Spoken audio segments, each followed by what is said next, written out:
来，这个昨暝是农历7月最后一暝关鬼门，讲这个中华复兴乡有村民看到恐怖的画面，伊讲伊看到一排的猫头鸟，掠伊金金看咧甲人，伊惊一个走入去村长因兜化救人，但是详细一个看，是互大家话要笑死，原来迄是杀目鱼。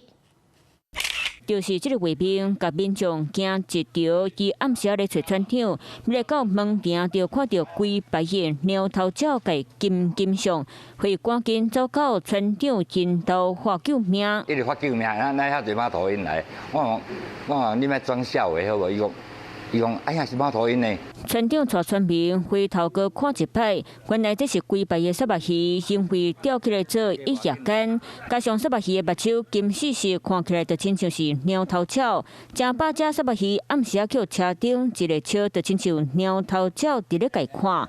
其实这杀目鱼一夜间是当地庄头的特产。 盐水浸过的杀目鱼放入油鼎内底煎，配蒜头一喙加落去，学伊死。很香、很甜、很鲜甜。中华复兴乡福宝村除了饲蛤蟆，毛男咧饲杀目鱼，因为杀目鱼太寒死，村民搁研究出甲杀目鱼做一夜间，那鱼啊较袂要紧歹，可以当减少损失。把它真空冷冻的话，可以保存很久。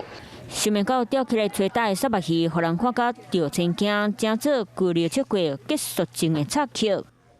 Hello， 我是林仙怡。想要抢先掌握最及时的新闻资讯吗？赶快订阅、按赞、开启小铃铛，锁定华视新闻 YouTube 频道。